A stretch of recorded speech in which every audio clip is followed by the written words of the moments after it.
traditionally, leading companies in the industry, launching products, the I guess the narrative was we didn't have enough genetic counselors, right? There was Mhm. such a backlog of patients waiting to meet with genetic counselors. In the community setting, some healthcare systems don't even have genetic counselors.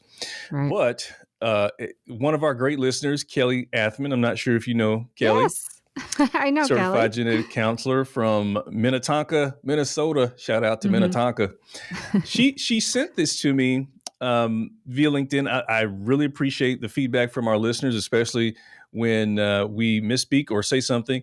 She said there's actually not a shortage of genetic counselors, and she sent me a Mhm. link to an article that was published, I guess, on NSGC, and it states in part. I'm just kind of paraphrasing here, Yeah. Kate. You know, there were over 5,500 genetic counselors in 2021.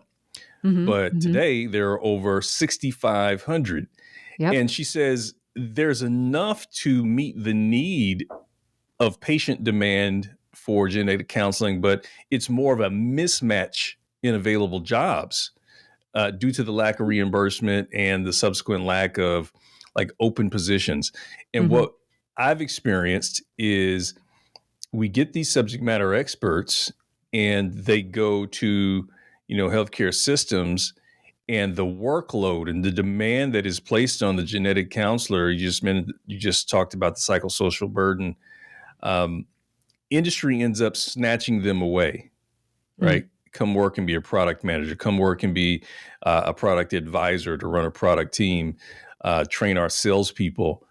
Um, can you talk about like what is that? What is the fundamental issue with being able to match the demand in our community Yeah. with the appropriate reimbursement without being such a burden of being the only one to service? I Right. don't know how many patients where there's a 6 to 12 month wait to talk to a genetic counselor. Well, in Rome, I would say, I don't know how much time you have, but this is my other passion area. So there's access to genetic testing or genetic services, but there is also professionally, where is the field of genetic counseling going and kind of how sustainable, scalable are we making the field? What I would say is, Kelly is absolutely right. There was probably several years ago, they did a workforce study by NSGC, and they did say, okay, there are more patients than we can see currently, right, with clinical positions. True to the can-do attitude of most genetic counselors, they're like, all right, I see that. We're going to solve it. And they basically were just like,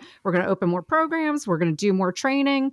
We're going to get more people prepared to staff the positions and to make sure that we have enough trained experts to meet patient demand. And we did. So that's the good news right there. I think the challenge is that the demand continues to increase and continues Mm-hmm. to rise. Part of it is industry, honestly, kind of was early adopters. I think some of the folks on the industry side realized, oh, a genetic counselor can do this.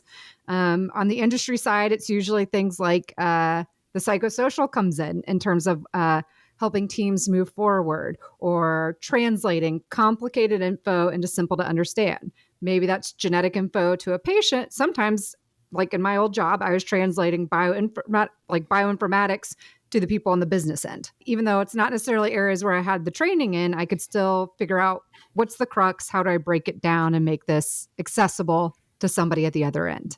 And so I think industry started hiring a lot of genetic counselors, as you mentioned, for like project managers, marketing, all these different types of positions, which was great. But then I think as those of us on the industry side know, the market started contracting and we started seeing some mergers and acquisitions. So some startups got bought out, some shuttered. And so, there wasn't as many positions available. And then just with the economics that we've seen post COVID in healthcare, it's been a bit challenging as well to have the same type of growth on the industry side that we experienced 8 years ago to 10 years ago. The demand is actually still there, and there are still positions available on the clinical side. And there are more that people are trying to advocate for and trying to create because they have the patient populations. They've done all the studies. We need more FTEs in this hospital to provide genetic counseling. And one of the biggest challenges on the clinical side has been reimbursement. So some third-party payers do recognize genetic counselors as providers of genetic counseling. The big one, though, that doesn't Medicare. So CMS does not recognize genetic counselors as people who can, as qualified professionals who can provide genetic counseling.